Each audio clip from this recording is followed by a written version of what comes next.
പല ആൾക്കാരും ചെയ്യുന്നത് ഇത് വെറും തുമ്മലല്ലേ അല്ലെങ്കിൽ വെറും കണ്ണുതുറച്ചിലല്ലേ എന്നൊക്കെ വിചാരിച്ചിട്ട് ഈ അലർജിയെ പൊതുവെ നിസ്സാരമാക്കി കാണുന്നത് പൊതുവെയുള്ള കാര്യങ്ങളാണ്.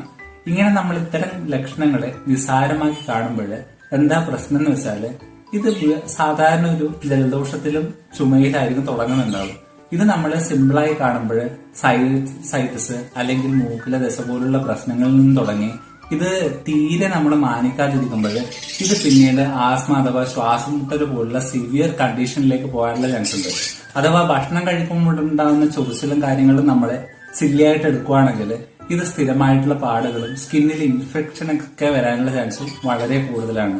സോ നിങ്ങൾക്ക് ഈ അലർജി കൊണ്ടുള്ള ഈ തുമ്മല്, ജലദോഷം തുടങ്ങിയ പ്രശ്നങ്ങളൊക്കെ സിമ്പിളായി കാണുന്ന ഒരു ശീലമുണ്ടെങ്കിൽ ഇത് ആദ്യം ഒഴിവാക്കുക. എന്നിട്ട് സ്റ്റാർട്ടിങ് സ്റ്റേജിൽ തന്നെ ഒരു ഡോക്ടറെ പ്രോപ്പറായിട്ട് കൺസൾട്ട് ചെയ്തിട്ട് ഇതിന് ടെസ്റ്റും കാര്യങ്ങളൊക്കെ പ്രോപ്പറായി ചെയ്തിട്ട് പ്രോപ്പർ ട്രീറ്റ്മെന്റ് ചെയ്ത് അതിന്റെ ബേസിക് സ്റ്റേജിൽ തന്നെ ഇതിനെ മാറ്റേണ്ടത് വളരെ അത്യാവശ്യമാണ്. നിങ്ങൾ ഇത് ചെയ്യാത്ത പക്ഷം ഇത് പിന്നീട് കോംപ്ലിക്കേഷൻ ഉണ്ടാക്കാനുള്ള ചാൻസും ഇത് നിങ്ങൾക്ക് പലതരത്തിലുള്ള ആരോഗ്യ പ്രശ്നങ്ങൾ ഉണ്ടാക്കാനുള്ള ചാൻസും കൂടുതലാണ്.